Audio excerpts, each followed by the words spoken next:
In the meantime, a huge night in the NBA. Jay Will, come along with me here. Steph Curry suffers a broken left hand after a hard fall in a blowout loss to the Suns. Jay Will, is their season over? I didn't have them making the playoffs to begin with. I feel horrible for Steph Curry. You never wish injury upon anybody, the most prolific shooter we have in the game. But I think this could be a blessing in disguise for this team. They have a top 20 protected pick next year. Look for them to be the favorite next year. Joel Embiid and Karl Anthony Towns both ejected after getting into a legitimate fight. This was not one of these NBA pushing and shovings. What's your reaction to the fracas, Jay Will? To all fans that don't want any more of the AAU love, everybody's best friends, everybody sends each other DMs or pictures on IG. Like this is what it is. This is the new 90s basketball in 2019. Guys fight and then they talk trash on social media. It's our new reality.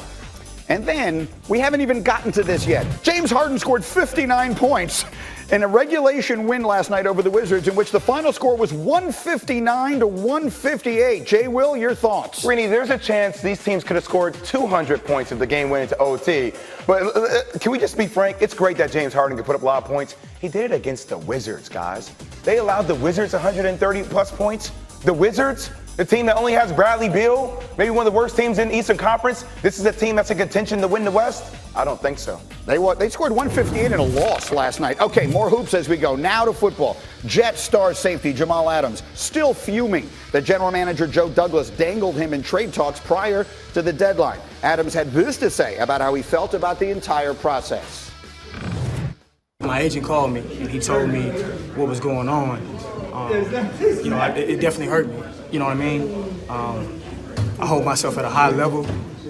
The Rams don't take calls on Aaron Donald. The Patriots don't take calls on Tom Brady. You know what I mean? That's where I hold myself in that regard. Then Adams, perhaps reading the room after those comments, went on Twitter and said, "Not saying I'm the greatest ever, but you shouldn't tell a guy you are the cornerstone of the team on Friday that you won't be moved and then negotiate terms with other teams 3 days later. But look, I'm at peace with everything. It's all love. I'm locked in. My focus is on this team and the Dolphins game on Sunday. I'm past everything. Looking forward to taking the field and competing." Okay. Those of you who follow Damian Woody on Twitter are already aware of his thoughts. Those of you who don't, A, you should. B, the floor is yours. Yeah, listen, to Jamal Adams, welcome to the business of football. Okay, we're talking about a Jets team that's sitting at 1-6 right now. All right, so I understand. We all know you're a great player. There's no disputing that.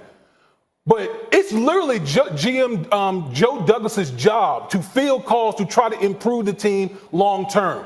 Because the Jets have made so many mistakes in the past, they are bearing at like 3 different positions: offensive line, pass rusher, cornerback. And guess what? Sometimes you have to flip great players. You heard chat about Le'Veon Bell. You heard chat about Robbie Anderson. Sometimes you have to flip a player in order to better your roster. That's so fine. Listen, I understand this is a pride thing and all those type of things, but this is the business. This is how the game is played. Okay, we've seen Joe Montana get traded. We've seen some of the greatest, and then you compare yourself to Aaron Donald and Tom Brady. I'm sorry, but those guys play at premium positions that uniquely impact the game. That does not mean that those guys deserve more respect than he does. Every player deserves it's his job to play. It's his job to understand all this. It's also Joe Douglas' job to be honest. I don't care if you're going to shot me. Who said he wasn't honest? He just said it. Who said he wasn't honest? He said on Friday, you're a cornerstone of this franchise. We're not going to move you. So then don't take the calls. Don't be a liar. Let me say something real quick. Okay, there's really one untouchable guy with the New York Jets. That's the quarterback, Sam Darnold.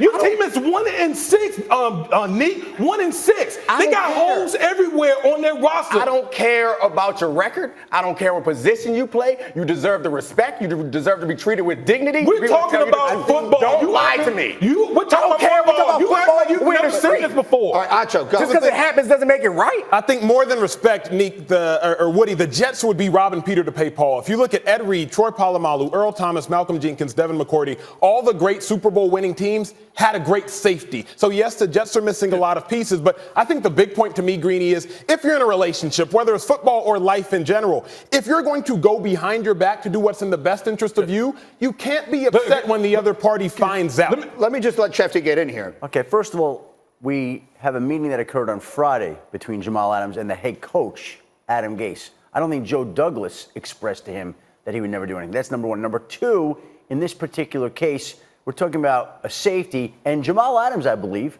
told Ryan Clark, and I don't know when he did it, that he wanted to go play for the Dallas Cowboys. So he wants to do what's best for him, just like the Jets want to do what's best for them. And there's no issue with any of that. Everybody's got to look out for themselves here. Let me tell you this, Acho. You brought up all the different safeties and Ed Reed and all those type of guys. A couple things. Number one, Jamal Adams is a luxury on a bad team. Okay, he's not. They're sitting at 1-6. He's not impacting. He's not impacting the record. Number two, I love Jamal Adams, but he's not Ed Reed.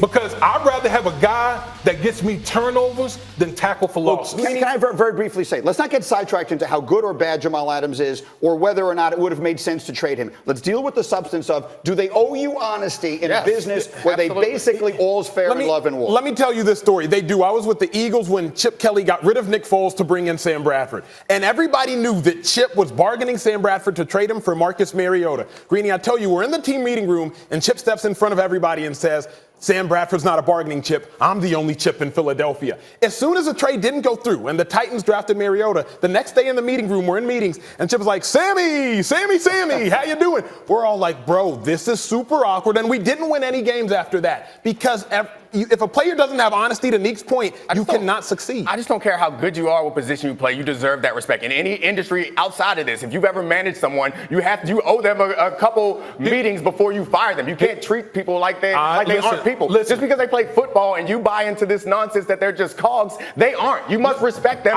Jamal Adams says so. Listen, I'm going to say this. I agree with you.